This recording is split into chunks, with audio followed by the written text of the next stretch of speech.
free cash flow itu di mata kuliah valuasi bisnis. Kemudian yang selanjutnya adalah setelah teman-teman tahu kebutuhan, sumber dananya berapa, kebutuhan dana berapa, sumber dananya dari mana, terus teman-teman tahu dengan aliran proyek kas, maka kita bisa menilai proyek investasi ini bagus atau tidak, layak atau enggak. Maka dengan apa? Nanti akan kita lihat di bagaimana kita menilai suatu proyek memakai 5 pengukuran. Maka kita akan membahas selanjutnya adalah gimana sih melihat aliran proyek kas ini. Nah, ketika ngomong-ngomong aliran kas, ini terdiri dari 3. Yang pertama adalah initial cash flow, operational cash flow, dan terminal cash flow. Nah, yang maksud dengan initial cash flow adalah ini adalah kas, aliran kas pada saat pertama kali untuk membuka suatu usaha. Tahu kas masuknya berapa? Tadi kan kalau kita lihat 500 juta kan ya. Kemudian selanjutnya beroperasional lah. Kita proyeksikan si usaha ini beroperasi selama 5 tahun, let's say. Maka berdasarkan operasional per tahunnya, cash flow-nya itu berapa masuknya dari si operasional perusahaan. Nah, selanjutnya ini adalah terminal cash flow. Apa yang dimaksud dengan terminal cash flow? Yang ini adalah ketika usaha ini berhenti atau tidak berusaha lagi, maka cash flow-nya itu berapa yang masuk. Kapan? Ya bisa aja kita jual kan ya si usahanya tersebut. Maka terminal cash flow. Ini juga teman-teman sudah pelajari di valuasi bisnis, terutama di terminal cash flow. Sampai sini ada pertanyaan, teman-teman? Silakan.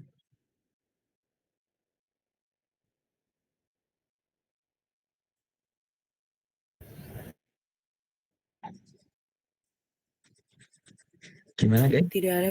Pertanyaannya? Tidak ada, Pak. Tidak ada. Oke. Kita lanjut. Nah, untuk cash flow-nya itu ada 2 saya bilang tadi. Ada yang dengan utang, ada yang dengan modal sendiri. Saya bilang apa? Kalau kita mau menghitung ada pembiayaan jatuh ternyata dengan hutang, maka rumusnya adalah earning after tax atau laba setelah pajak ditambahkan dengan penyusutan ditambahkan dengan bunga plus bunga dikali dengan 1 min T. T ini adalah tax. Tapi kalau modal sendiri itu hanya earning after tax ditambah dengan penyusutannya. Coba kita langsung ke contoh soal. Misalnya gini. PT Bersama Mandiri ini berkeinginan untuk berinvestasi senilai 500 juta. Penyusutannya itu menggunakan garis lurus tanpa nilai residu, berarti disusutkan habis selama 10 tahun. Oke, penghasilan diestimasikan sebesar 150 juta per tahun dengan biaya operasional yang diestimasikan belum termasuk penyusutan sebesar 70 juta. Berarti 70 juta ini baru biaya operasional aja, belum dengan penyusutan. Kemudian pajak yang dikenakan adalah sebesar 50%. Maka hitunglah kas bersih yang diterima pada akhir tahun dengan kondisi A, jika investasinya itu menggunakan modal sendiri, B, itu dengan jika investasinya itu menggunakan pinjaman dengan bunga sebesar 20 juta. Maka coba kita akan lihat ke Excel-nya, intas ini. Maka kita akan pertama apa? Kita akan menghitung si penyusutannya terlebih dahulu. Tadi kan penyusutnya berapa? Oh, nilainya 500 juta kan ya? Dengan nilai sisanya itu tidak ada, sehingga kita bisa kurangkan 0. Dibagi dengan nilai ekonomisnya, berarti berapa? 10 tahun. Sehingga penyusutan per tahunnya itu sebesar 50 juta. Gitu kan ya? Sehingga jika diminta A menggunakan modal sendiri. Berarti kita memakai modal sendiri, tanpa pinjaman. Maka A itu penghasilannya tadi kan ada 150 juta per tahun kan di sini kan ya. Sehingga 150 biaya operasionalnya tadi aja 70. Penyusutannya adalah 50. Sehingga untuk biayanya total sebesar 120 juta di sini. Maka jika kita bilang bahwa laba sebelum pajak atau EBT, earning before tax, ini adalah 30 juta. Dapat dari mana? Ini adalah 150 juta dikurangi dengan 120 juta. Kemudian ternyata pajaknya itu berapa persen? 50%. Sehingga 50% ini dikalikan dengan 30 juta atau laba sebelum pajak. Gini. Sehingga laba setelah pajaknya itu adalah earning after tax sebesar 15 juta. Sehingga kalau kita berbicara cash flow atau uang masuknya per tahun selama 10 tahun tersebut adalah ya itu-nya adalah 15 juta ditambahkan dengan penyusutan. Kenapa? Karena ini kan 500 juta untuk 10 tahun kan ya. Berarti kalau kita bagi rata-ratakan uang masuk dari modalnya ini dari investasi ini sebesar 50 juta per tahunnya sehingga bisa kita alokasikan 50 juta dari modal yang masuk EIT atau dari laba maaf, cash dari operasionalnya itu adalah 15 juta sehingga cash flow-nya itu adalah 65 juta. Gitu ya. Nah, kalau tahun kedua, ya tahun kedua tinggal ditambahin lagi. Oh, ternyata kalau penghasilnya itu naik menjadi 180 juta. Itu misal. Ini baru tahun satu. Jika tahun kedua, misal adalah 180 juta. Maka let's say ambil kita masing-masing ini ada kenaikan sebesar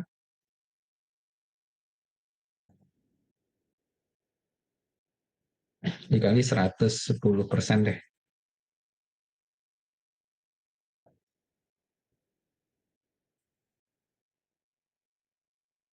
Dan ini juga. Kita anggap naiknya 10% ya per tahun kedua.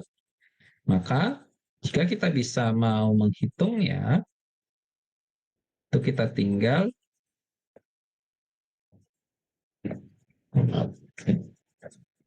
kita di sini aja.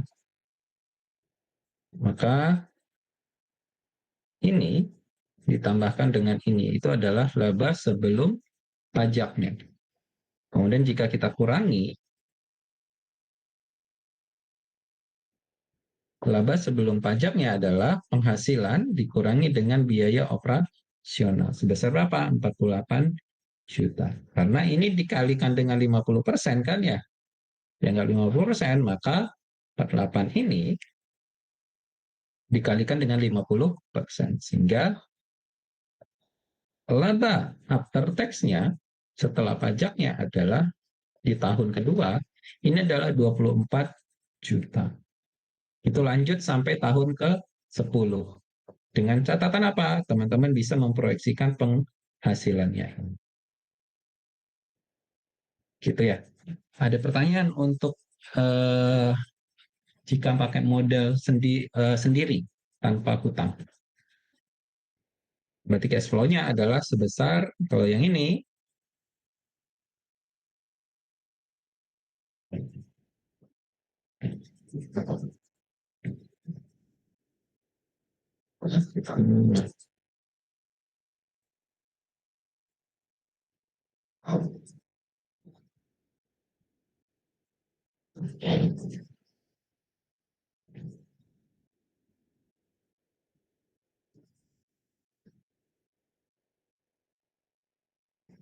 ya ET-nya adalah, kalau yang ini kan berarti kan yang ini, kalau penyusutan otomatis selalu setiap tahunnya. Maka kalau kita bisa bilang ini adalah ditambah dengan 50 juta. Sehingga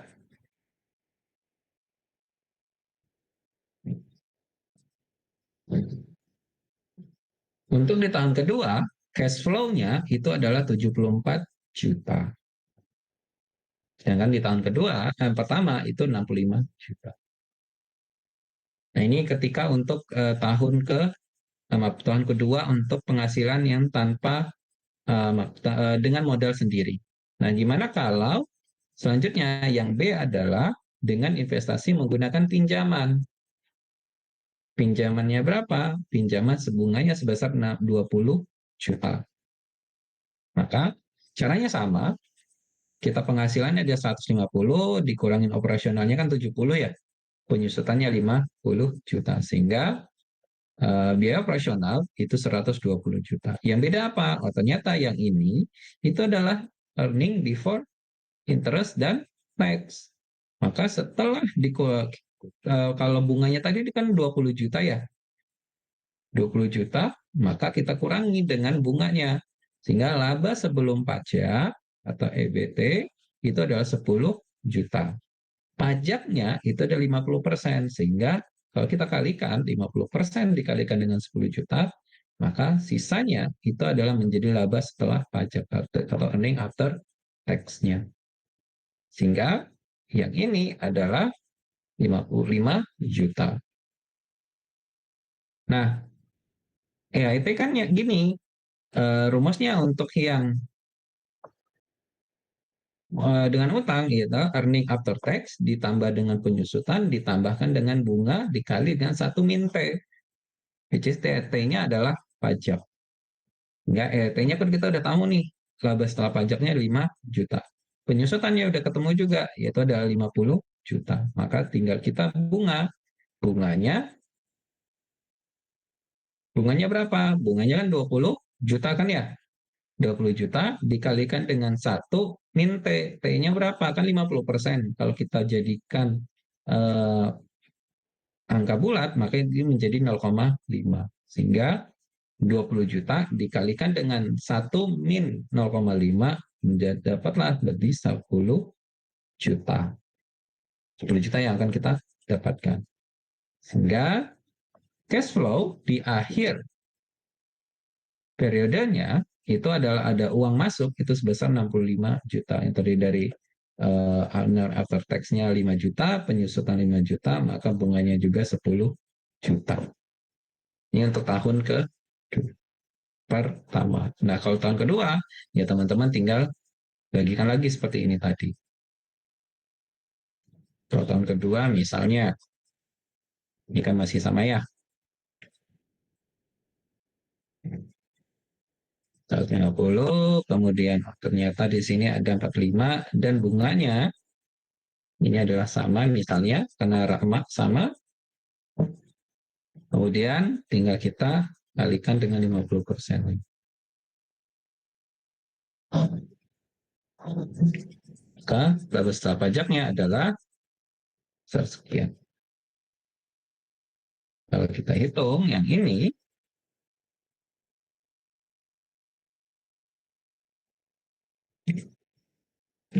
maka EIT-nya adalah 14 juta, penyusutannya itu adalah 50 juta, kemudian bunga kan ini ya, dikalikan dengan 1 min 0,5. Maka sebesar berapa? 74 juta. Nah, makan ya. Ini sama dengan ini. Ini sama dengan ini. Sampai sini ada pertanyaan untuk mencari cash flow? Pak. Pak. Ya. Halo. Mana suara saya terdengar? Suaranya Sorta kecil.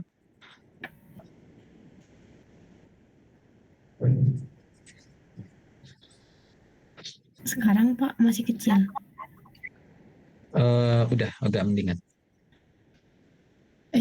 Yang mau saya tanyain kenapa untuk mau dapetin cash flow-nya berapa harus ditambah penyusutan lagi, Pak? Harus Padahal kan di dikurangi dengan perhitungannya sudah dikurangi.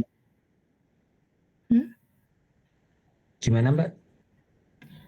Kalau di sini kan dilihatnya kan udah ada pengurangan penyusutan. Nah, baru pas di cash flow-nya Hmm. ditambahin lagi penyusutan tuh maksudnya gimana, Pak? Oh, oke. Nah, kalau ini kita kan mau ngelihat earning after tax-nya ya. Mm-mm. Nah, penyusutan ini adalah yang dimaksudkan penyusutan berarti kan 50 jutanya ini sebenarnya itu adalah uang yang harus kita tanggung kan ya, balikin kan ya dari si modal ini, dari si penghasilannya ini. Nah, 50 jutanya ini maka kita bisa sebut itu adalah biaya untuk selanjutnya untuk biaya. Karena kita apa? Kita harus ngurangin si 70 juta, kemudian bayarnya 50 juta. Contohnya gini logikanya. Ketika teman-teman mau em, apa ya?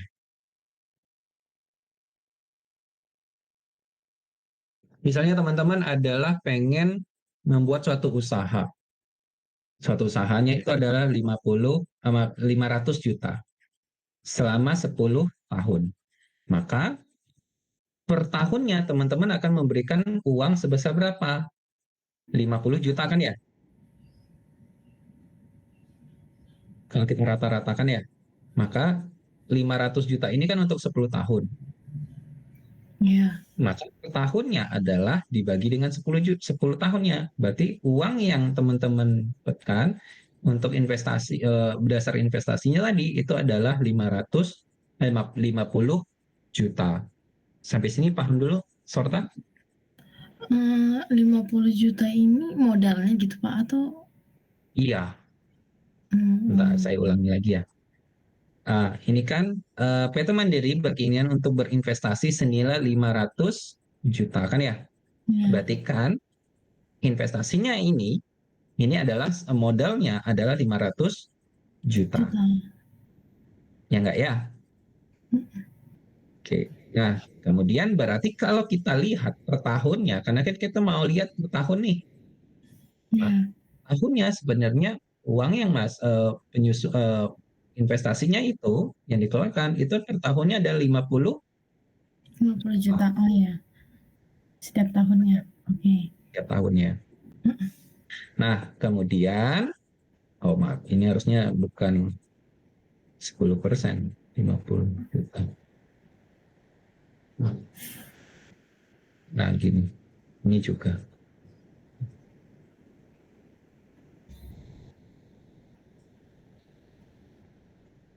Kayak gini.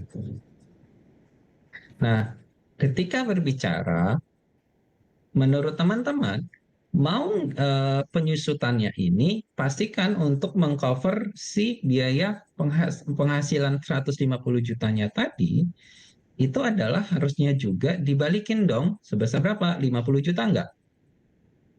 Ya, Iya enggak? Berarti uang yang dikeluarkan itu untuk operasionalnya itu adalah 70 juta, untuk penyusutannya yang modalnya tadi yang dikeluarkan itu berarti 50 oh ya, juta. ya. Ya enggak? Berarti Mm-mm. hasil dari operasional atau usahanya tersebut dalam tahun pertama itu hanya 30 juta kan ya? Kenapa?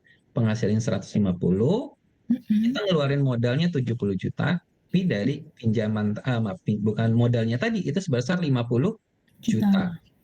Sehingga yang benar-benar dihasilkan oleh perusahaan hanya 30 juta kan sisanya ya. Ya, Nah, kemudian kita kurangi dengan bunga, misalnya bunga. Kemudian kita kurangi, dapatlah laba sebelum pajak. Sehingga cash flow atau kas bersih yang masuk ke perusahaan adalah sebesar 50 juta di sini. Sampai sini paham, Sorta?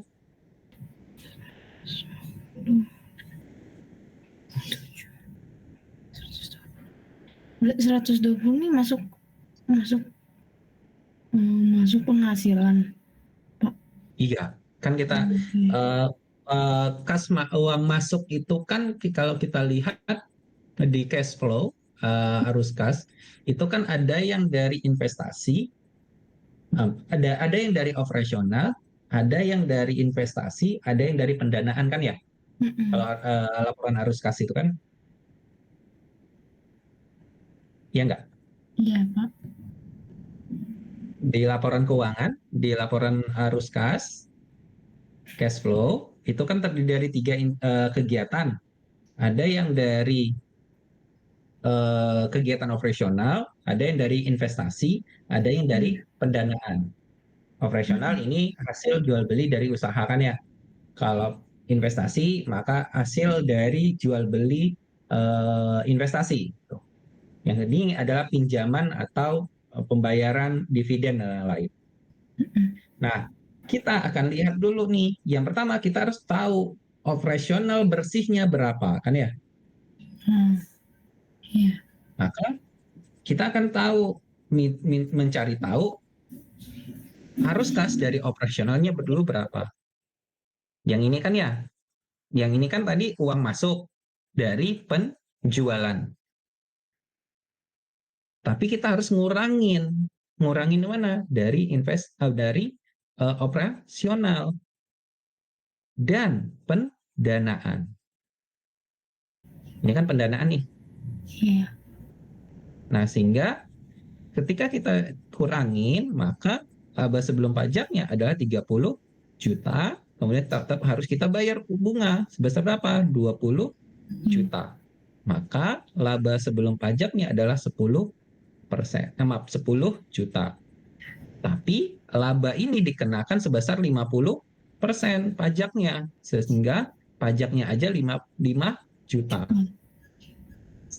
Berarti laba bersihnya itu adalah 5 juta. Berarti cash flow dari operasional itu sisanya hanya 5 juta lagi kan ya kalau di sini. Oke, sampai sini paham dulu ya. Iya, Pak. Nah, selanjutnya kalau kita berbicara cash flow, berarti kan kita ngomongin uang masuk, uang keluar. Iya. Ya enggak? Nah, uang masuk dari operasional tadi berapa? 5 juta kan ya?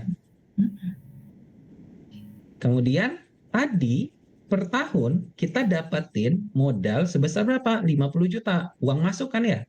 Iya. Nah, berarti 5 juta ditambah dengan penyusutan. Tapi ada bunga. Bunga kan dapat uang masuk juga kan kita ya? Sehingga kalau bunga, berarti bunganya dikalikan dengan 1 minte. Kenapa? Pajaknya ada 50%. Maka kita pinjam 20 juta, tetapi yang realnya yang kita dapatkan hanya 10 juta. Kenapa? Karena ada 50% di pajaknya. Sehingga kita dapat uang dari operasional usahanya 5 juta, dari investasi per tahunnya yang diberikan oleh PT Mandiri sebesar 50 juta, kemudian dengan bunganya 10 juta.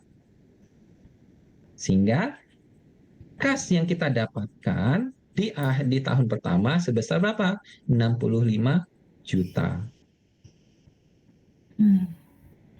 Gitu. Kalau yang ini kenapa harus dikurangi? Karena kita harus mencari arus kas dari operasional.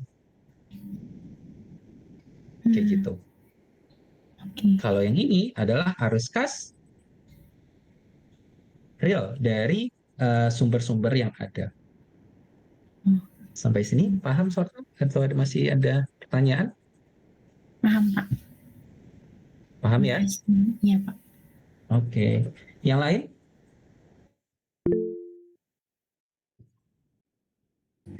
Izin tanya, Pak. Oke. Saya Christine. Oh, Silakan. Untuk tahu nilai ekonomisnya itu dari mana ya Pak? Kalau misalnya hasil wawancaranya nggak dikasih tahu. Oh, oke. Misalnya gini, nilai ekonomis itu dari mana sih perkiraannya? Misalnya gini, eh, ketika di awal ditanya, pertama modalnya berapa sih? Gitu kan ya? Modalnya misalnya, oh saya modalnya ini adalah 500 juta. Ditanya perkiraannya 500 juta ini itu modal untuk sampai kapan? Misalnya gini, oh modalnya sih nggak tahu ya, bilang gitu. Saya hanya minta, saya ngasih 500 juta untuk usaha ini gitu kan ya. Paling banyak kayak gitu. Kenapa? Karena belum bisa menghitung nilai ekonomisnya berapa gitu. Nah, teman-teman bisa ngebantu di wawancara. Bu, 500 juta ini menurut ibu atau bapak pengen baliknya kapan? Per kapan mulai balik? Misalnya dia bilang, 500 juta ini saya pengennya mulai mulai baliknya itu nanti 5 tahun lagi gitu. Saya 500 juta ini ngasih ke perusahaan itu untuk 5 tahun. Kenapa? Saya anggap tahun kelima usaha ini tidak perlu lagi saya tambahkan uangnya. Nggak perlu lagi saya modalin lagi. Sehingga bisa kita hitung, bisa kita pastikan bahwa 500 jutanya ini untuk 5 tahun, si bapak atau ibunya ini untuk membiayai usahanya di awal. Sampai sini masih bingung, Kristen? Berarti kalau untuk nilai ekonomis kayak peralatan, mesin sama furniture itu sama gitu Kak Pak? Atau dihitung satu-satu atau dijadikan satu gitu? Oh, kalau itu beda-beda. Kalau yang kalau itu kan berkaitan dengan biaya penyusutan apa si aset-asetnya ya. Nah, itu tergantung dari si jenis asetnya. Kalau yang ini adalah ketika dikasih uang masuk di awal. Maksudnya Christine adalah ketika yang dikasih itu bukan uang ya, tapi alat gitu untuk investasinya. Iya Pak gitu. Iya, berarti kita bisa klasifikasiin gini. Oh, kalau mesin itu sesuai umumnya adalah 5 tahun gitu ya. Baik itu mesin, kendaraan dan lain itu 5 tahun. Misalnya laptop, komputer itu biasanya umurnya disetujui adalah 3 tahun. Tapi kalau bangunan itu bisa umurnya dari awal pembangunan itu diperkirakan sampai 10 atau sampai 20 tahun. Let's say kita bicara bahwa bangunannya bagus, maka bisa kita justifikasi sampai 20 tahun. Tapi kalau bangunannya biasa dengan kualitas yang biasa, maka kita katakan umurnya adalah 10 tahun. Nah, nanti gimana penyusutannya? Ya udah, mulai per tahunnya sesuai dengan nilai umur ekonomisnya. Ada yang 3 tahun, ada yang 5 tahun, ada yang 10 tahun. Nanti baru di total. Oke baik Pak. Oke, ada pertanyaan lagi, teman-teman?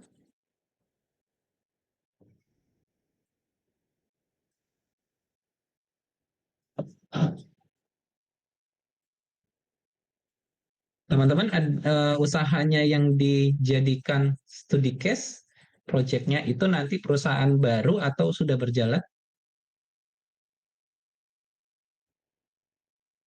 Baru. Ya.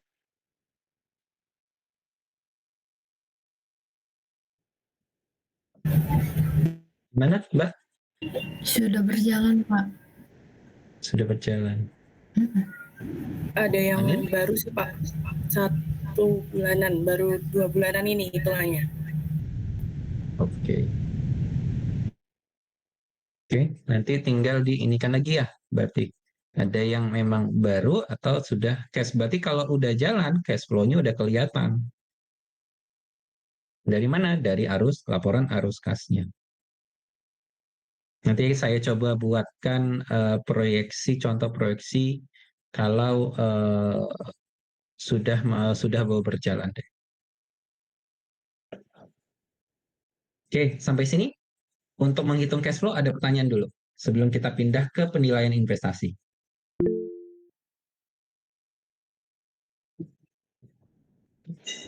Mbak, izin bertanya Pak, Pak Mala.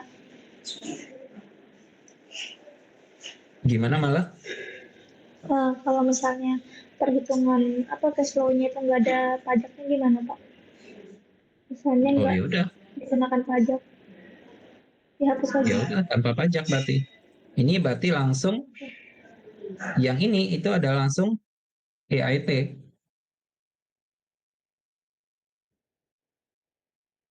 Ini adalah langsung bukan laba sebelum pajak, langsung laba setelah pajak.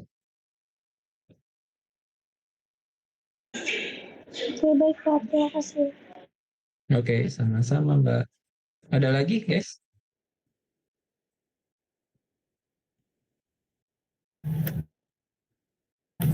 Pak, izin bertanya, itu yang bunga yang paling bawah Pak, bunga dikurang T itu per tahunnya atau gimana Pak? Iya, T per tahunnya. Oh, baik Pak. Nah, itu aja. Terima kasih. Oke. Mostly di Indonesia tergantung kalau UMKM. Misalnya teman-teman UMKM di bawah 500 juta penghasilannya, maka dia bisa 0% tuh pajaknya. Tapi kalau 500 juta dikalikan sampai dengan omsetnya 4,8, maka itu adalah 24 maaf. 500 juta sampai dengan 4,8 M itu pajaknya adalah 0,5. Tapi 0,5-nya itu bukan dari sini. 0,5-nya adalah dari omset. Dari mana? Berarti ini realnya ya di Indonesia dikalikan dengan 0,5%.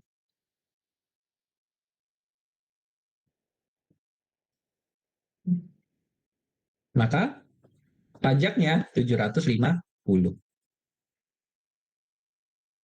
Tapi kalau 4,8, jadi saya bilang ini, omset ya, omset itu 0% tax-nya, ini sebagai tambahan aja, pajaknya, tarifnya itu 0 kalau penghasilannya 0 sampai 500 juta. Dia 0,5% kalau omsetnya itu adalah 500 juta dengan sampai dengan 4,8 M. Dia kenanya 50%-nya dari 24% itu kalau omsetnya 4,8 M, 8M sampai dengan 500 M kok. Maaf. Saya agak lupa, nanti saya cek lagi 500 M kalau nggak salah. Tapi 24% ini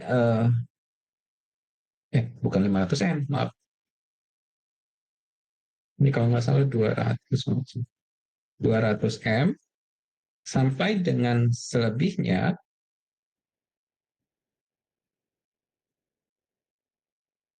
Ini kenanya 24%. Paham ya? Jadi kalau dia misalnya ternyata omsetnya ini adalah 5M. Misalnya gini ya. Karena maka dia masuknya kategori yang mana? Masuk kategorinya ini kan ya, karena range-nya di mana? 4,8 M sampai dengan 200 M. Maka teksnya itu adalah ini dikalikan dengan 50%-nya dari 24%. Baru dikalikan dengan ini. Maka 600 juta untuk teksnya.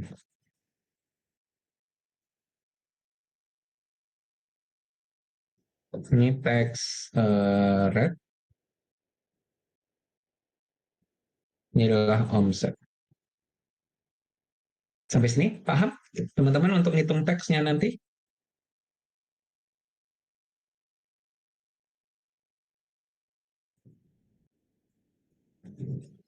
Insya Allah paham, Pak.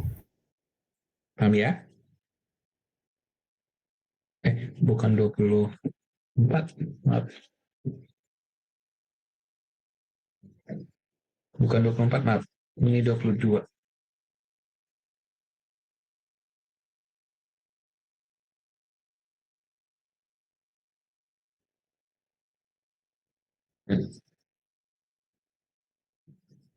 Dan ini 22. Saya keliru. Itu ya.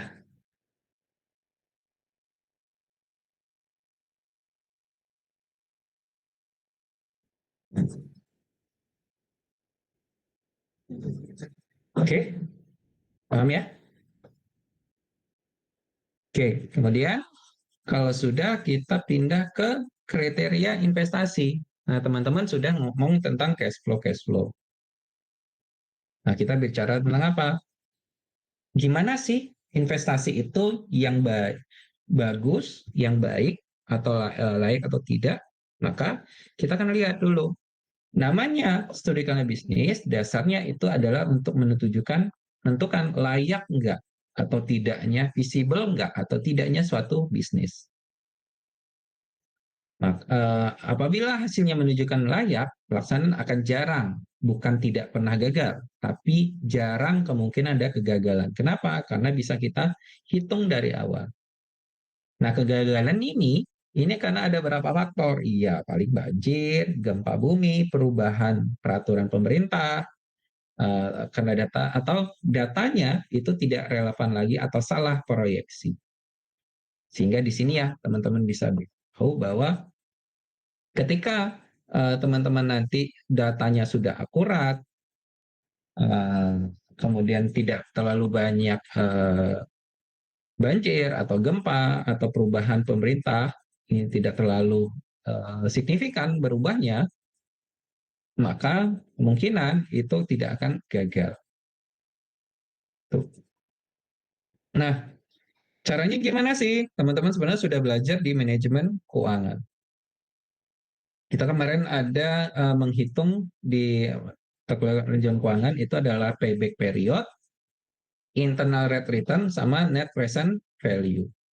Nah, kita akan memakai lebih kompleks lagi, ARR, average rate return, sama profitability index. Payback period itu apa? Kita ulangi. Payback period adalah kita mau tahu modal yang kita keluarkan itu baliknya kapan. Kalau tadi 500 juta, baliknya kapan? Dengan asumsi cash flow-nya yang tadi. Kemudian average return, rata-rata keuntungan tahunan dibandingkan dengan investasi dengan biaya awalnya. Return-nya berapa sih rata-rata? Kemudian net present value. Net present value ketika di akhirnya 500 jutanya tadi, misalnya, kita baliknya nanti 1M. Tapi kan nilai 1M 10 tahun lagi, itu tidak akan sama dengan 1M yang sekarang. Kenapa? Karena akan ada penurunan inflasi nilai mata uang. 1M sekarang pasti berbeda nilai realnya ketika 1M di tahun 2030 misalnya. Maka kita harus membandingkan 1M-nya yang 10 tahun lagi, kalau ditarik ke masa sekarang nilainya berapa sih? Setara dengan nilai berapa di masa sekarang. Nah, kita akan tahu selisihnya. Kemudian internal rate return. Hanya menghitung tingkat suku bunganya dibandingkan nilai investasi dibandingkan nilai sekarang. Kemudian profitability index. Oke, coba kita masuk satu-satu. Nah, kita payback period. Payback period APP waktu diperlukan usaha untuk mengembalikan modal awal yang sudah dikeluarkan. Nah, ada terdiri dari dua. Ada yang setiap tahunnya uang yang kembali itu sama 500, 50 juta terus kan ya. Setiap tahun sampai 10 tahun misalnya. Tapi ada yang berbeda. Setiap tahunnya itu nggak sama. Tahun pertama baliknya 50 juta. Balik tahun kedua itu baliknya uang masuk lagi 60 juta. Kemudian tahun ketiga 70. Tahun keempat 60. Seperti itu. Jadi berubah-berubah. Maka kita pakai yang midstream cash flow. Kalau yang ini, kalau yang anuitas itu adalah per tahunnya itu sama. Tuh. Kriterianya, kalau PP project-nya itu di bawah nilai maksimum acceptable PP, maka bisa dikatakan kriterianya baik. Jadi, perkiraannya adalah 10 tahun, gitu kan ya, uangnya masuknya. Uang kembali. Tapi di tahun ketiga, tahun kelima, itu kalau kita hitung-hitung, itu sudah balik modal, sudah kembali uangnya. Maka PP-nya bagus. Tapi kalau kita proyeksikan itu adalah 10 tahun, tapi baliknya setelah kita hitung-hitung, baliknya itu adalah 15 tahun lagi. Maka bisa dikatakan proyeknya ini jelek. Ini adalah average rate return. Rumusnya ada rata-rata earning after tax dibagi dengan rata-rata investasi. Nah, untuk rata-rata ET, maka total earning after tax dibagi dengan umur ekonomisnya, yang ini ya. Kalau yang rata-rata investasi, ya investasinya dibagi dengan 2, karena rata-rata. Ini digunanya apa? Untuk menghitung rata-rata keuntungan tahunan yang diharapkan dari suatu investasi dibandingkan dengan biaya awalnya. Ini adalah net present value. Seperti saya bilang, kita membandingkan cash flow masuk dengan cash flow yang sudah dikeluarkan. Tapi di masa sekarang. Maka sehingga kita present value kan. Kita dapat nih nanti 1M gitu kan ya. Tapi 1M di 10 tahun lagi kan berbeda dengan 1M sekarang. Maka kita present value kan. Nilai masa sekarang. NPV ada 2, jika kita pakai yang berubah-berubah cash flow-nya, saya bilang tadi, tahun pertama 50, tahun kedua 70, tahun ketiga 40, tahun keempat 50, gitu kan ya. Maka future value dibagi dengan 1 plus R, rate-nya, nilainya berapa, bagi dengan N. Nanti ya baru dikalikan. Atau kalau rata-ratanya adalah uang masuknya sama 50 juta per tahun misalnya kayak gitu selama 10 tahun, maka kita nggak perlu lagi, tinggal aja cash flow-nya masuk dikalikan dengan present value yang tabel. Ingat ya, ada tabel-tabel kan dulu yang saya omongin ke manajemen keuangan, ada yang tabel anuitas, ada yang tabel biasa. Maka kalau yang ini tabel anuitas. Kriterianya, jika NPV, net present value-nya di atas 0, maka kriterianya adalah baik investasi ini. Inilah internal rate return, itu membandingkan tingkat pengembalian rate return yang diterima dengan cash flow yang sudah dikeluarkan. Kalau anuitas, masih gampang, kita cash flow per tahunnya berapa, yang sama dikalikan dengan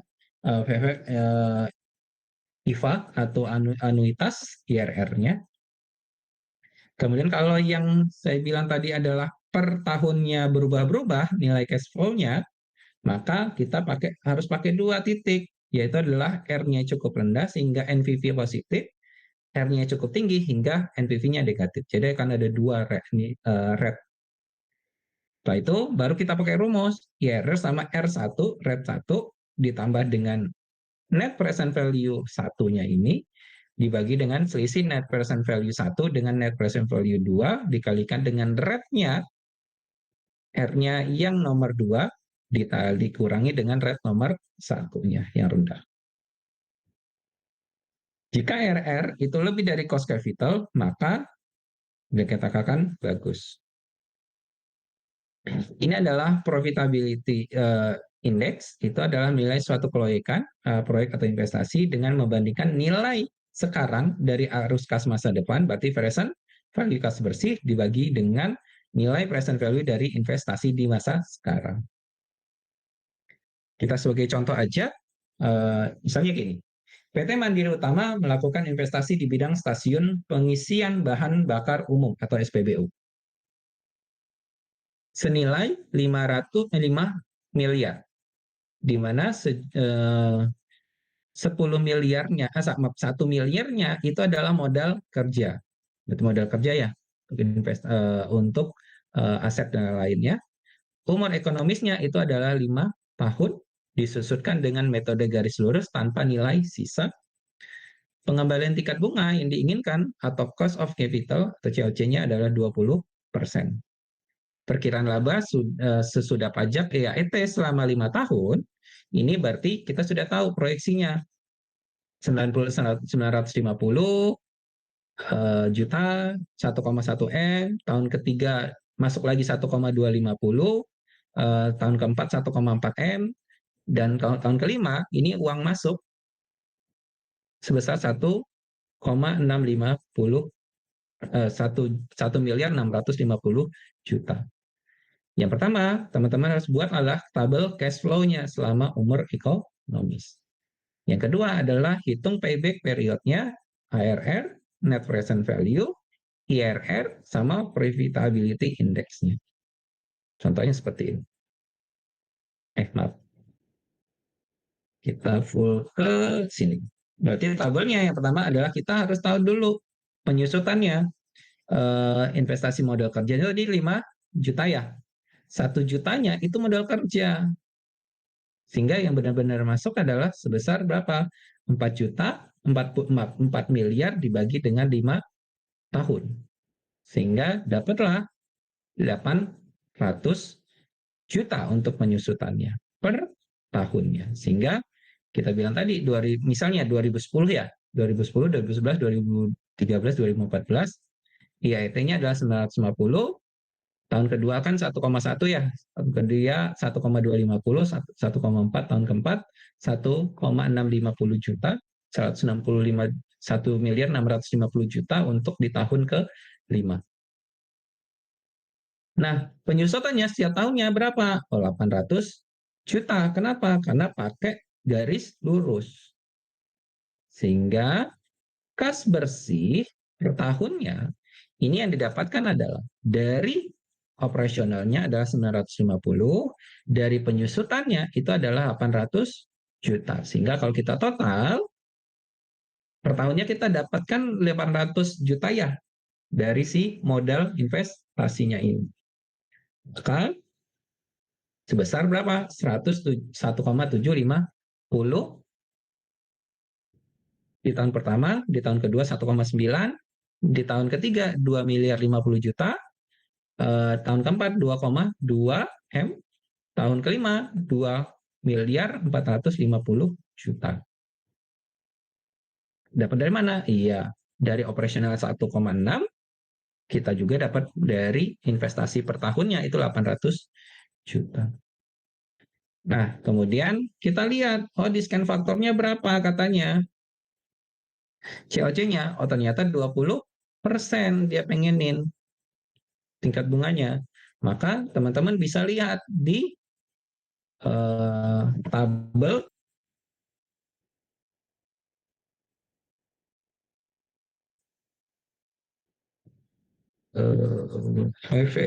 present value.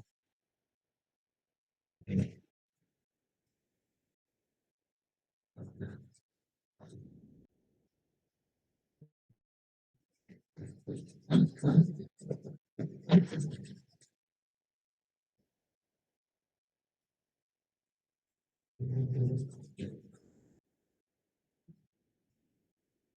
Oke, kalau di tahun kelima bunganya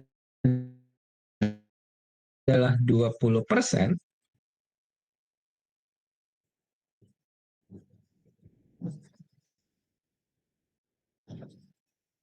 di 0,8. Itu ya, tinggal dicari di bagian yang ini.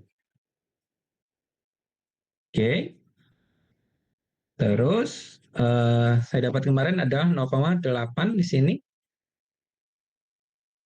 Yang ini adalah 0,69 kan faktornya. 0,579 di tahun keempat, 0,482 di tahun kelima, 0,402. Tinggal kita present value kan kita tarik. Ini kan tahun mana nih? Tahun pertama. Berarti kan kita harus tarik ke tahun ke 0. Tahun sekarang. Berarti kas bersih dikalikan dengan diskon faktornya berapa? 0,8.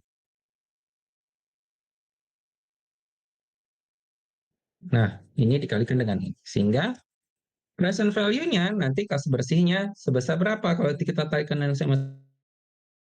nilainya 1,7, tapi kalau kita setarakan nilai sekarang itu adalah 1,4 di sini. Itu juga dengan tahun kedua, tahun ketiga, tahun keempat, tahun kelima. Tahun kelima ini 2,450 juta, 2.450 juta. Tapi kalau kita tarik ke tahun yang sekarang itu sebesar 984.900.000 di tahun sekarang. Sehingga jumlah present value kas bersihnya adalah 6.800.000.600.000 rupiah. Ini untuk tabel cash flow. Di sini ada pertanyaan, guys?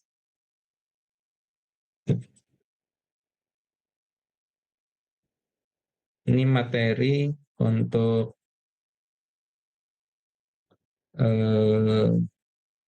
present value kalau kita di manajemen keuangan. Ada pertanyaan? Izin Pak, mau nanya. Saya masih yang bingung itu yang diskon 20% itu dari pertanyaannya kan Pak. Nah itu cara tahu 20% itu gimana ya Pak? Kalau untuk 20% ditanya dulu nih ketika investasi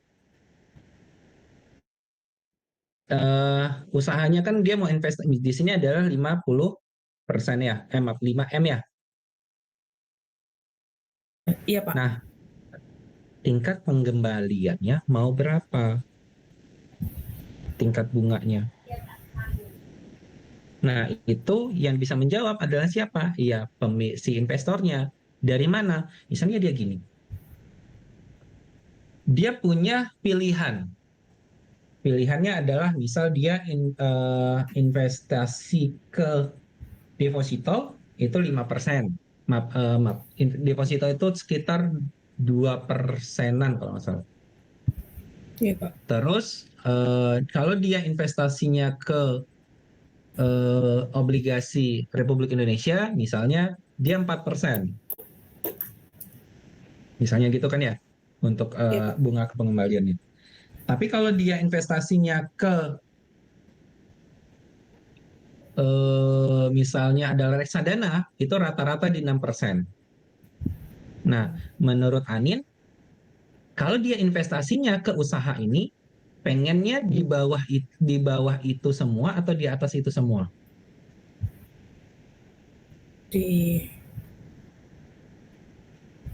Di atas kan ya? Atas Pak.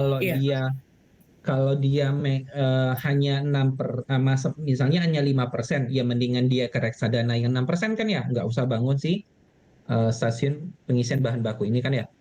Iya Pak. Nah, yang bisa jawab ini siapa? 20%-nya ini siapa? Yang punya investasi. dia pengennya berapa perkiraannya. Yang pastinya nggak mungkin dong 100% per tahun gitu kan ya, Iya, Pak. atau pengembalian ini. Tapi yang pasti di atas investasinya yang perbandingannya. Yang bisa menjawab siapa? Ya si investornya. Karena sesuai keinginannya si investornya. Tapi nggak mungkin di bawah investasi yang return-nya investasi yang selain itu. Oke, Pak. Baik, Pak. Oke, sampai sini. Nanti kalau dia ininya masih bingung, ya teman-teman harus ini kan bantu. Oh, kalau perbandingin aja, kalau deposito di tahun tersebut, misalnya sekarang teman-teman ambil aja data dari bank, misalnya, oh return tingkat suku bunga banknya di BI itu berapa persen gitu kan ya, 4% misalnya. Kalau dia mau investasi tipe-tipe orang yang suka dengan saham, rata-rata di berapa persen gitu sahamnya. Misalnya saham yang paling bagus berapa tuh? Yang BCA misalnya ya. Iya. Misalnya BCA itu naiknya berapa persen. Nah, nanti teman-teman bantu, dia mau returnnya berapa. Terus teman-teman ngomongin, Pak kalau returnnya 7%, kekecilan nggak menurut Bapak atau Ibu? Gitu. Tapi dengan perbandingan A, B, C, dan D itu berapa persen. Sehingga dia bisa ngomongin. Sampai sini Pak Nin, paham? Paham, Pak. Atau bisa aja pakai yang skema nyamain. Misalnya, oh dia sesama kopi, gitu ya. Sesama kopi, ternyata teman-teman kopi A, kafe A, yang teman-teman buat itu punya mirip-mirip dengan kafe C. Nah, teman-teman ternyata tahu dari ownernya, oh tingkat bunganya berapa sih yang diinginkan? Misalnya 10%, oh ya udah bisa disamain aja. Kayak gitu. Tuh ya. Baik, Pak. Terima kasih. Oke, sama-sama nih. Oke, ini baru kita ngomongin nomor 1 cash flow. Nah, sekarang kita akan ngitung payback periodnya. Payback period sampai bilang tadi kan ada dua nih. Ada yang anuitas atau per tahunnya itu sama, ada yang mixed stream cash flow. Berarti cash flow-nya itu berubah-berubah. Kalau kita lihat di sini, berubah-berubah nggak?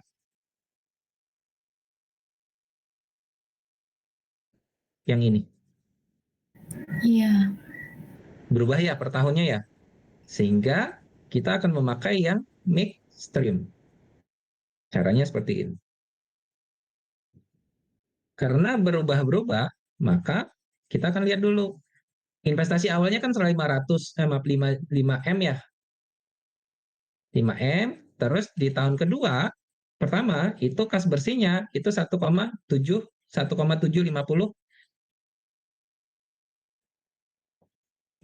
Berarti sisanya adalah 3 miliar 250. Tahun kedua keluarnya berapa? Oh, kas bersihnya masuk 1,9. Oh, masih bisa kita kurangi. Berapa? Jadinya 1,1 miliar 350. Terus mau kita kurangin ke tahun ketiga. Tahun ketiga ternyata 2,050. Udah lebih gede kan ya? Pasti minus. Maka ini udah kita bisa kunci adalah tahun kedua. Tahun ketiganya berapa bulan? Ini kan tahun 1 dan tahun kedua. Kita mau tahun ketiga, tapi tahun ketiganya ini nggak bisa full. Uang masuknya itu 2M, tapi sisanya ini 1,3.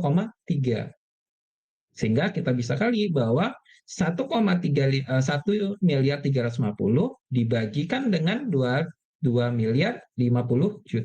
dikalikan dengan 12. Sehingga kalau kita bilang ini adalah 7,87 kalau nggak salah. Kalau kita bulatkan menjadi 8 bulan kan ini ya, 7,9 bulan. Kalau kita bulatkan menjadi 8 bulan. Sehingga 2 tahun ini kan udah pasti nih.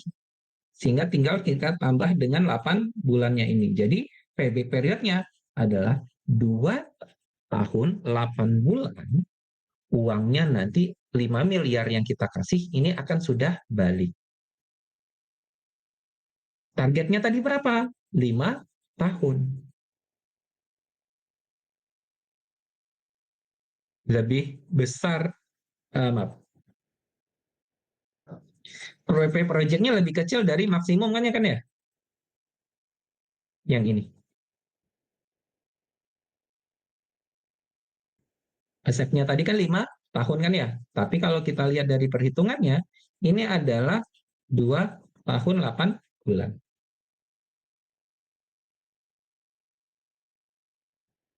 Oke. Terus kita pindah setelah payback period udah oke? Ada pertanyaan? Guys? Sebingung?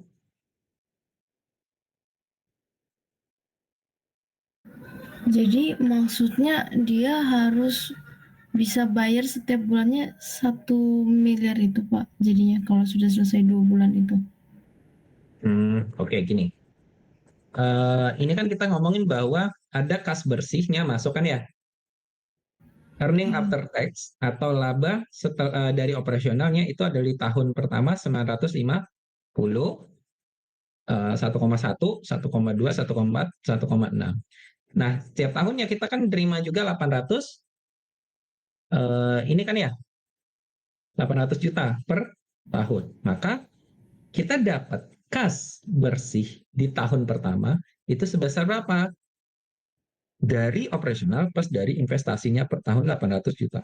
1,7 kan ya? Nah, per tahun kita dapetin ini. Nah, pertanyaannya adalah payback period itu adalah kapan 500 juta ini udah balik.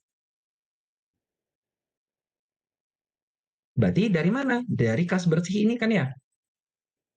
Oh ya.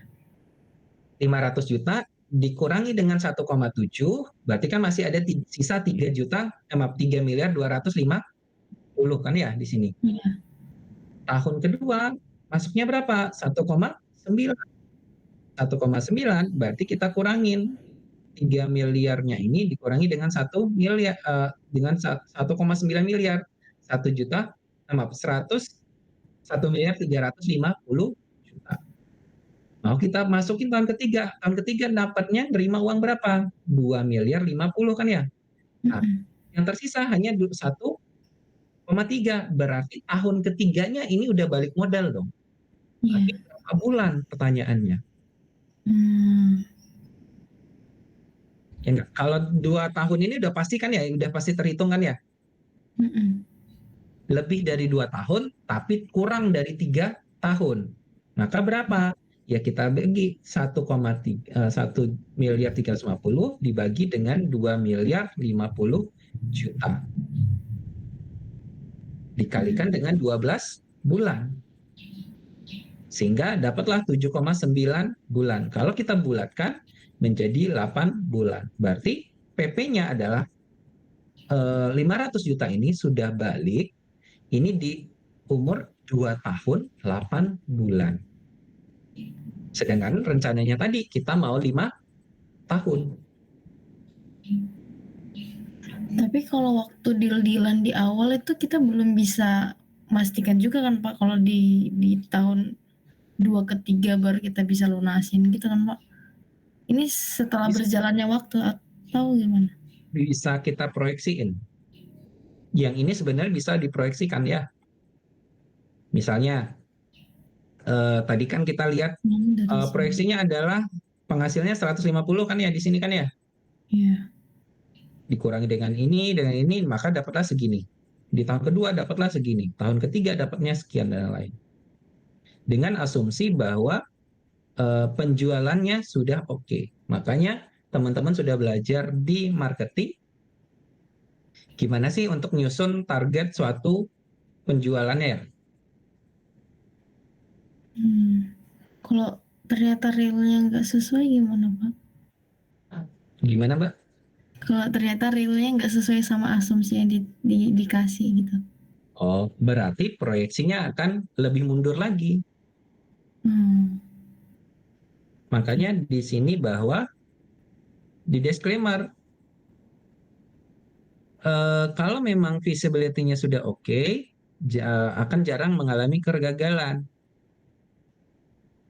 Kenapa? Karena datanya digunakan, kalau datanya gagal, kemungkinan adalah ada banjir atau gempa atau perubahan peraturan pemerintah, atau karena data yang digunakan tidak relevan. Maksudnya perubahan peraturan pemerintah gimana? Maksudnya gini, kemarin kita memproyeksikan bahwa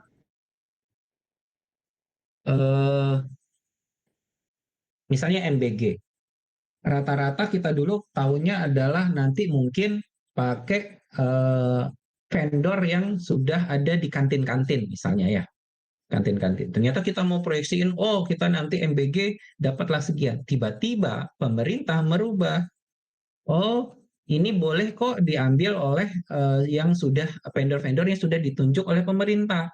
Sehingga salah tadi kebijakan. Kebijakannya yang berubah. Sehingga data yang digunakan tidak relevan. Mungkin nggak terjadi, sangat mungkin. Karena apa? Karena namanya proyeksi. Oke. Oke, gitu ya untuk PP. Selanjutnya kita ke, ada pertanyaan? Untuk PB period.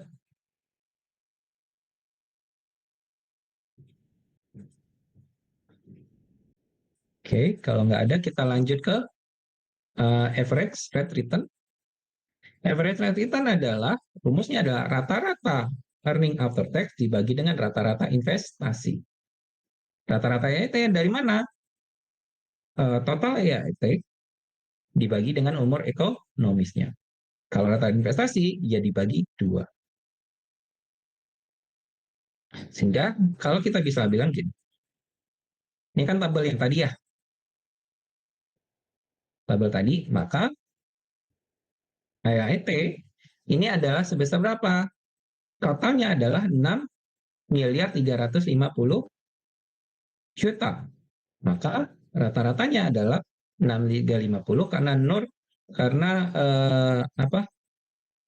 investasinya adalah umur 5 tahun, maka rata-ratanya adalah dibagi 5. 6.350 dibagi dengan 5, berarti 1,270 juta untuk rata-rata EIT-nya. Rata-rata investasi itu, investasi kan tadi kan 5 miliar kan ya, maka dibagi 2 menjadi 2,5 miliar. Maka rata-rata itu berapa? 1,270 dibagi dengan 2,5 miliar. Maka dapatlah 0,508. Kalau kita persenkan, maka rata-rata rate return-nya itu sebesar 51%. Nanti dibandingkan dengan apa? Dibandingkan dengan sejenisnya, industrinya. Oke, gitu. Sampai sini paham? Nanti kita akan lihat di kesimpulannya sini.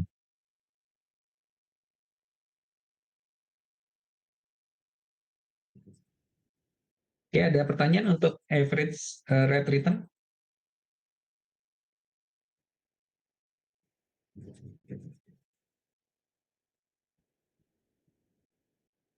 Kalau nggak ada, kita pindah ke net present value.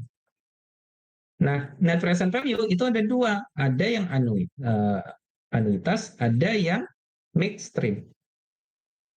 Rumusnya apa? Present value tahun ke N dikurangi dengan cash flow tahun ke 0. Berarti investasi 5M tadi ya masuk, dikurangi dengan present value-nya yang kita tarik ke masa sekarang.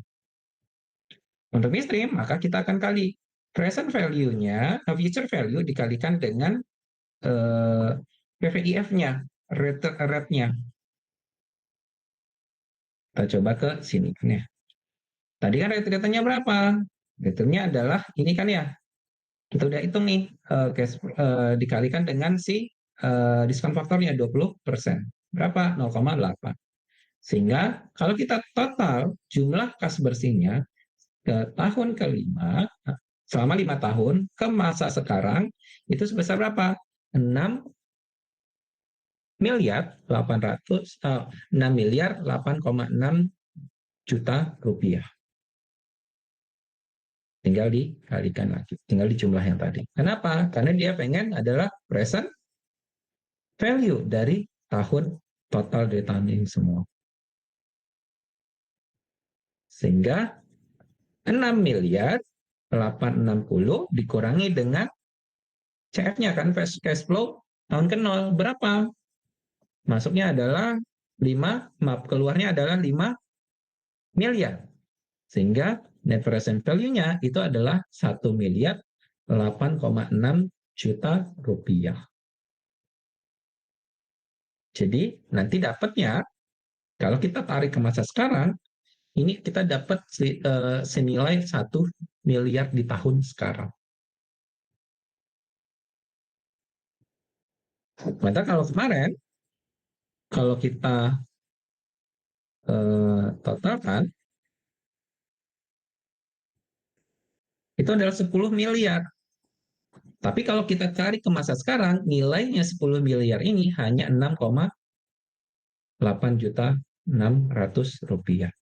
6 miliar 8 juta 600 rupiah. Jadi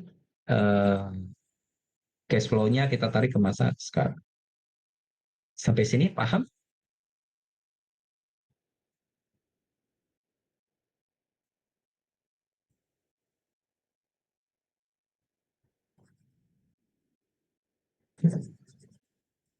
Ada pertanyaan, guys, untuk net present value?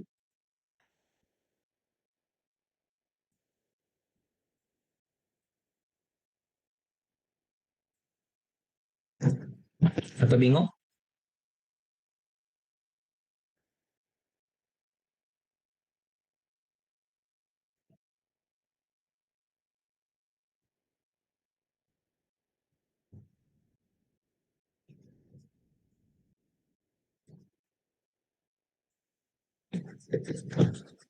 Oke.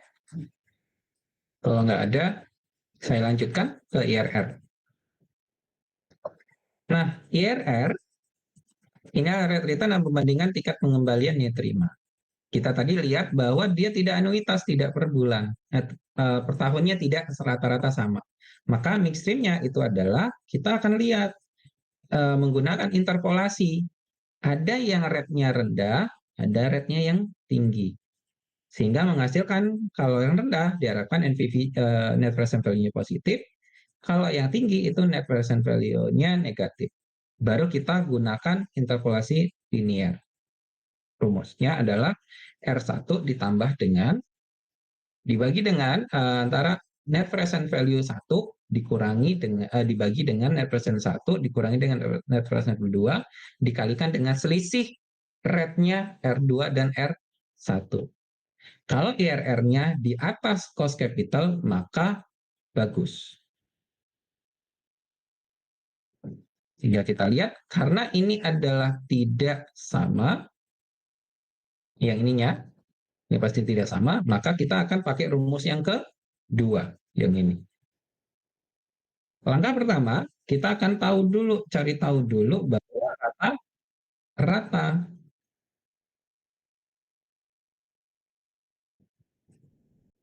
rata-rata kas bersihnya berapa? 2,7 kan ya? Dapat dari mana? Ya tinggal kita kas bersihnya kita average-kan. Jadi selama 5 tahun, ini rata-ratanya berapa per tahunnya? Ini adalah 2 miliar 70 juta. Nah, sehingga kita sudah ketemulah return-nya. Kemudian kita nilai dulu perkiraan PP-nya dengan yang ini. Maka perkiraannya adalah yang 5 CF-nya dibagikan dengan rata-ratanya ini. Sehingga dapatlah 2,4. Kemudian kita itu lihat di tabel PVIF-nya tadi. Ya, yang paling mendekati, yang ini adalah 2, hasilnya 2415 kan ya? Yang paling mendekati mana? Yang paling mendekati adalah yang ini 2,32 menit. Sehingga kita kalau bisa lihat di sini faktor 30%, maka secara kita subjektifin aja, oh perkiraannya eh, kalau kita kurangi, ini kan 30 ya, oh berarti ini masih tip, kemudian sehingga kita bisa bilang, oh kalau kita coba nih, diuji coba di 28% dan 29%, minus atau enggak, gitu ya. Kalau minus, kita NVV-nya masih positif. Dapat dari mana? Coba kita lihat. Kas bersihnya 1,7 dikalikan dengan faktornya ini. Di diskon faktor 28%. Dapatlah kas bersihnya sebesar berapa? Di tahun pertama itu adalah 1,3. Di tahun kedua 1,9, ini dikalikan dengan 0,6. Sampai tahun kelima, kita dapat total sebesar berapa? 5 miliar 37 juta 150. Sehingga nilai positifnya adalah 37 juta 150. Ini masih positif kan nilainya? Nah, kita coba di angka 29. Di angka 29, coba kita cek 2,9. Dapatnya dari mana? Dari tabelnya tadi ya. Dulu pernah saya sebutkan tabelnya. Sehingga kas bersihnya berapa? Oh, ternyata setelah dikalikan dengan tabelnya ini, negatif. Dapat dari mana? Ternyata kalau ditotalkan ini adalah 4 miliar 924 juta 900. Sehingga kalau kita kurangi 4,9 miliarnya dikurangi dengan 5 miliar, dapatlah minus 75 juta 100. Sehingga kita udah dapat nih plus dan minus. Sehingga kalau kita bisa bilang gini, kita rangkum coba. Kita rangkum, maka total kas bersihnya yang ini, sehingga kalau kita 28%, maka NPV-nya positif sebesar 37 juta 150. Tapi kalau kita udah pakai yang 29%, maka dia minus berapa? 75 juta 100. Sehingga bisa kita pakai dua rate-nya ini. Sehingga kalau kita interpolarisasi, itu adalah di seperti ini misalnya. Ya sampai sini kan ya. Nah rumusnya tadi adalah R1. R1-nya berapa? 28% kan ya. R2-nya berapa? 29%. Berarti kita pengen lihat tahu net present value-nya. Yang ini dibagikan dengan yang ini. Selisihnya kan ya. Maka present value-nya ini kan selisih dengan ini. Maka dapatlah berapa? 3,37 juta 150. Nah, yang bawah net present value dikurangi dengan net present value kedua. Net present pertama yang ini kan ya. Net present value kedua itu adalah 4,9 sehingga dapatlah 112 juta 250 rupiah. Sehingga kita bisa bagi di sini. 37 net present value-nya ini atau saya sebut NPV lah. NPV 1.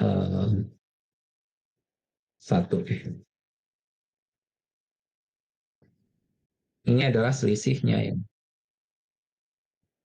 Sehingga kalau kita bisa berbicara ini R1-nya kan 28%.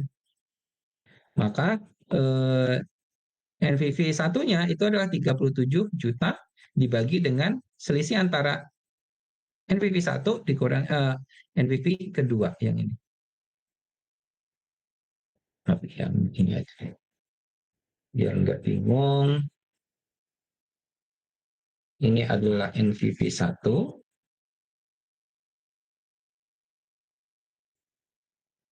Oke, sebentar. Saya kecilkan subscription. Ini adalah NPV keduanya.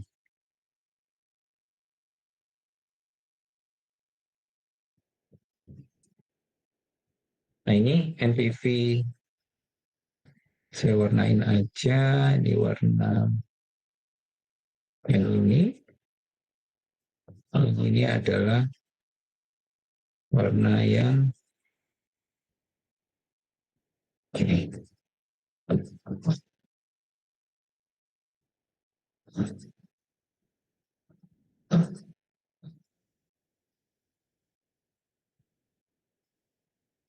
Gini ya. Maaf. Ya. Sehingga NFI 1 kan kita ada selisih dari investment sehingga 37.150. Nah, kalau yang ini selisih dari NPV 1 dan NPV 2. 5 dikurang dengan yang ini. Dapatlah 150. Nah, R1 dikurang R2 itu kan 29 dikurangi dengan R1 kan ya, 28%, sehingga 1%. Jadi kalau kita bilang bahwa 0,37.150 dibagi dengan 112.250 dikalikan dengan 1%. Berapa? Dapatlah sebesar 0,337.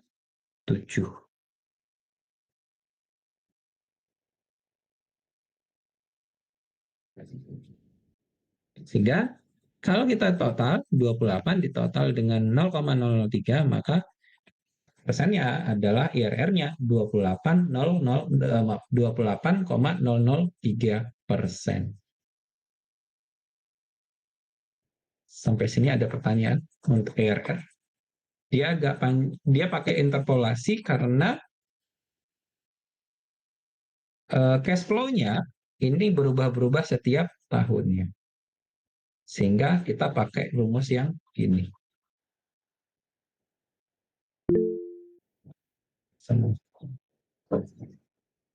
Yang penting adalah IRR-nya di atas cost of capital. Maka diterima. Oke. Selanjutnya adalah yang terakhir. Ini adalah yang profitability index. Profitability index itu adalah present value cost per share dibagi dengan total present value investasi. Kas bersihnya kan ini kan ya, present value ini sudah di present value kan di jumlah 6 miliar 8,6 juta rupiah dibagikan dengan 5 miliar. Dapatlah 1,2. Sehingga kita bisa ambil kesimpulan nih. Payback period tadi adalah 2 tahun 8 bulan. Kalau IRR-nya itu adalah 51%. NPV-nya tadi itu adalah 1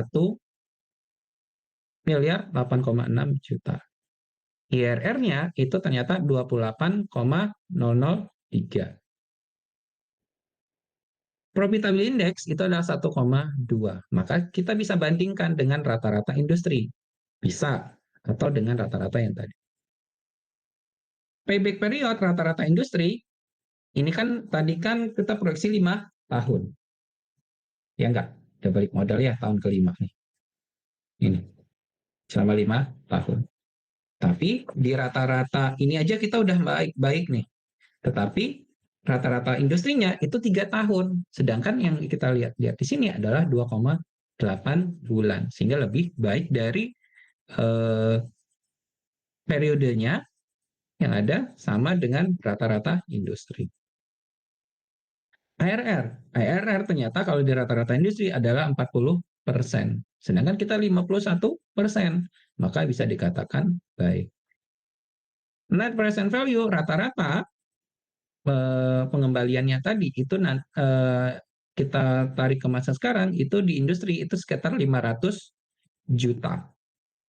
Hasil pengukurannya kita itu 1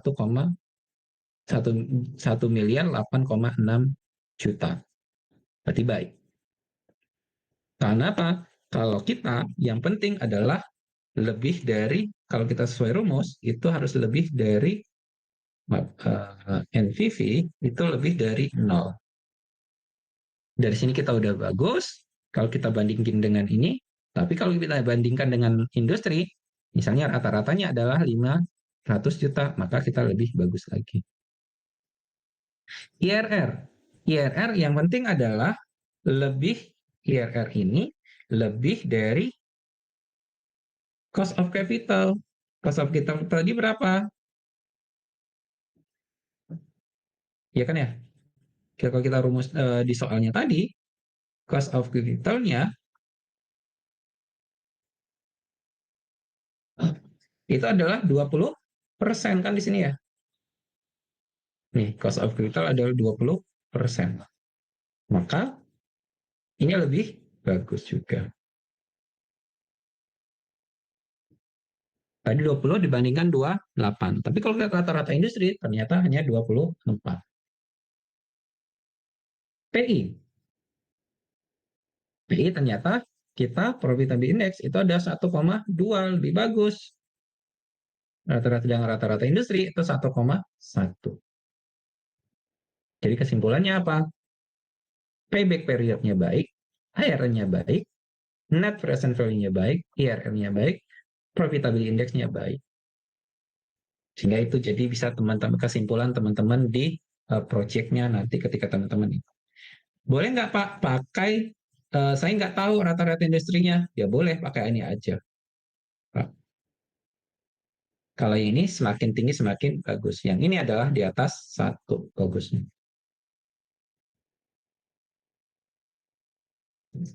Di atas 1.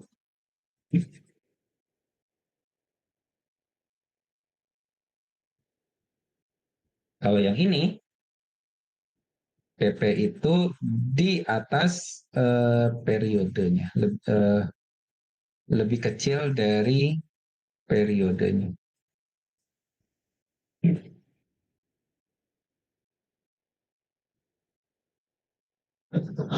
Oke, sampai sini paham teman-teman? Ada pertanyaan untuk materi hari ini? Pak, saya boleh bertanya di bagian IRR tadi nggak, Pak? Boleh? Di bagian rumusnya. Ya. Yang di bawah, Pak. Nah, untuk di NPV satunya itu kan, Pak, Bapak menggunakan nilai selisih dari NPV 1 sama nilai investmentnya. Berarti yang dimasukkan di NPV 1 itu berarti hasil selisihnya atau dari NPV satunya, Pak? Kan di sini NPV satunya itu 5 miliar 37 juta. Sedangkan Dari NPV ya. Oke. Nah, ini ternyata sebenarnya ini NPV-nya ini, oh iya, saya belum ini. Ini kan kita harus ngelihat NPV-nya ini harusnya dikurangi dengan investment-nya kan ya? Yang ini. Kenapa? Karena ada investment-nya di sini sebesar 5 miliar. Maka kita harus kurangin dulu untuk ngitung yang angka yang bersih NPV 1. Yang bersih. Biar nggak ambigu ya, berarti ya.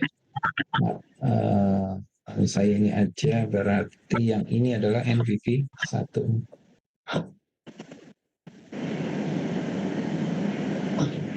Ini benar, saya rancu kalau gini.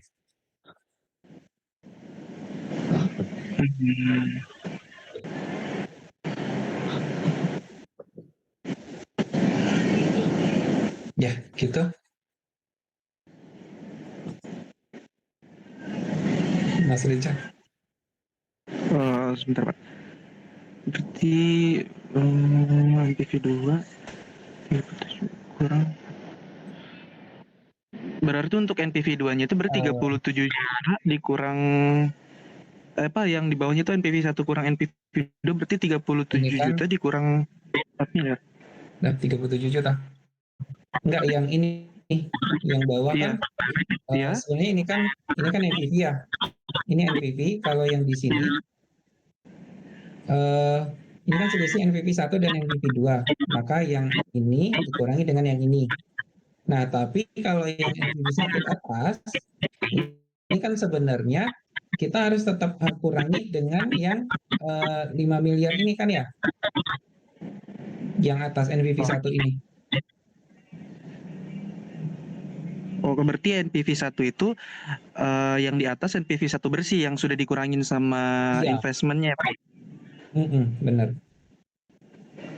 Oke, berarti mungkin mungkin berarti kalau kita berdasarkan baca dari rumus aja berarti nggak bisa ini ya Pak, harus harus ada penjelasannya gitu ya. Kalau misalkan NPV 1 yang di atas itu sama dengan NPV bersih setelah dikurangi dengan investment, sedangkan yang di bawah itu NPV 1 yang sebelum dikurangi dengan NPV 2. Iya, benar. Oh iya, oke. Baik, Pak. Itu aja, Pak. Terima kasih. Oke. Oke, ada lagi teman-teman? Izin bertanya nggak yang di bagian kesimpulannya, Pak? Oke, kesimpulan. Berarti kalau misalkan dari 5 indikator alat ukurnya ini, Mhm. apabila apa ya? Kalau misalkan keterangannya semuanya ternyata kita tidak baik, apakah kita harus membuat semacam rekomendasi perbaikan atau gimana, Pak? Atau cukup sampai ke analisisnya aja, kesimpulannya? Cukup analisis aja. Nanti kan karena kan kita visibility study itu nggak hanya aspek dari finansial ya, Mas ya. Ada yang dari produksi, ada yang dari marketing. Nah, nanti akan dirangkum. Oh, berarti Jadi bisa kalau saja kita dikatakan ya. Ya gimana? Bisa saja dikatakan perusahaan ini dalam bidang sebelum-sebelumnya misalkan ada faktor bidang pemasaran atau yang lainnya itu berjalan dengan bagus, tapi ternyata di bagian keuangannya ini indikatornya masih kurang bagus. Nah, nanti yang jelek itu yang di mana? Karena investor ada yang lebih suka di payback period, ada yang IRR, ada NPV, ada yang PI ngelihatnya. Gitu. Ada yang misalnya, oh di IRR-nya nggak bagus nih, karena di bawah 20%, tapi kita dilihat payback period-nya di 2 tahun. Bisa aja ini baik, di sini tidak baik. Berarti paling umum investor paling sering dilihat berarti yang investor sering lihat misalkan mau ini berarti yang payback periodnya ya Pak, karena lebih cepat kembali modalnya, atau ada indikator lain pada umumnya? Ada pertimbangan masing-masing investor. Misalnya kenapa kita kasih 5 opsi, biasanya minimal 5 opsi ini, karena ada yang investor hanya ngelihat di payback period, ngutamain, bukan ngelihat, tapi ngutamain di payback period. Yang penting katanya, ya udah, yang penting uangnya balik dulu deh di ini. Setelah itu ada yang pengennya, yang penting net present value-nya dulu. Kalau baliknya di masa depan itu harusnya jangan rugi-rugi amat di masa sekarang nanti kalau baliknya gitu. Gitu, Mas Reza. Oh iya, baik Pak. Berarti di cash flow sampai di analisisnya aja dulu ya Pak, untuk faktor itu. Ya, pembahasan kali. Oh ya, baik Pak. Terima kasih Pak. Iya, sama-sama. Oke, ada lagi? Mas dan Mbak?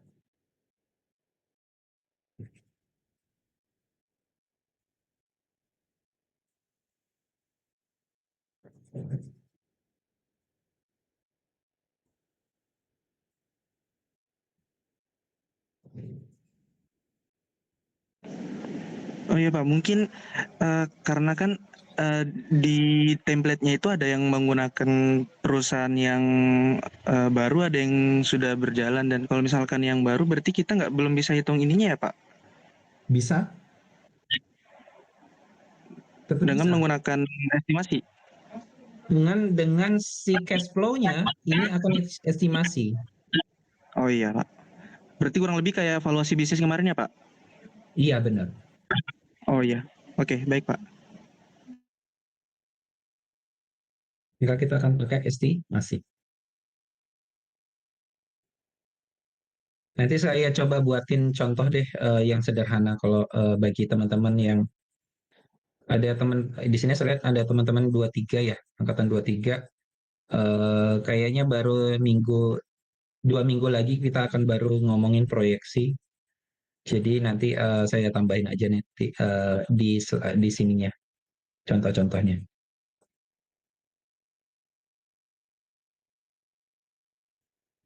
Oke, ada lagi pertanyaan untuk materi hari ini?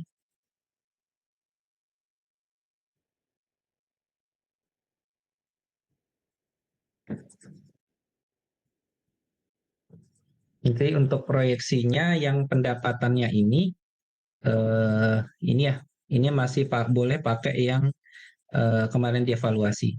Caranya, metodenya mau apa? Apakah mau CAGR atau mau ngomongin tentang peningkatan inflasi atau di rata-rata atau mau pakai analisa trends, itu boleh aja. Teman-teman terserah teman-teman untuk ketika membuat.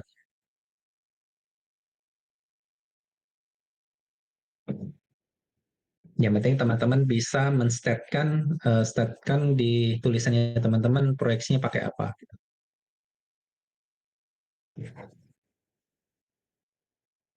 Oke, ada lagi?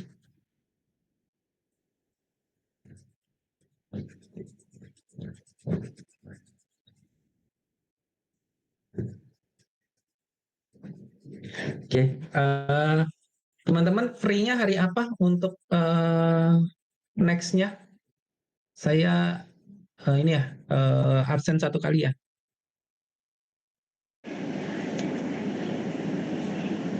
Di minggu ini kah Pak? Ya boleh di minggu ini kalau bisa. Hari Kamis atau hari Jumat? Mungkin bisa Pak hari Kamis. Di sesi berapa rata-rata? Free? 3 kah? Sesi 3 ada kuliah semua? Ada yang kuliah nggak? Kalau angkatan 22 mungkin kayaknya hari Kamis tuh nggak ada kelas Pak. Oh, Ada, Pak. Ada ya? Ada. Oke, boleh didiskusiin ya teman-teman ya. Kalau memang nanti nggak bisa, mau nggak mau kita sesi 5. Biar kejar. Sesi 5 online. Baik. Baik, Pak. Untuk yang next-nya kita lebih gampang kok analisa laporan keuangan.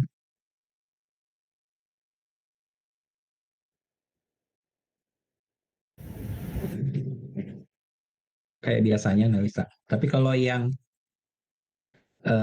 perusahaan yang baru, maka mau nggak mau kita buat proyeksi untuk analisa laporan keuangan. Baik. Nanti ada asistensi ya kelas ini kan ya? Kalau nggak salah. Iya, Pak. Oke, kalau ada kebingungan nanti tanya aja ke saya, nggak apa-apa.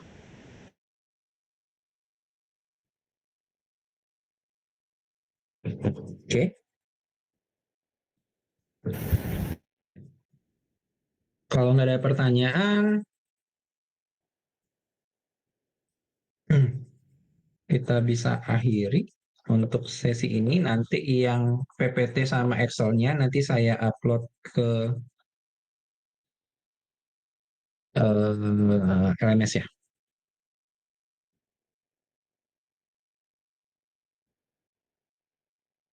Oke, kalau nggak ada pertanyaan, sudah absen semua ya? Sudah, Pak. Sudah, oke. Hah? Gimana? Sudah, Pak, sudah. Sudah.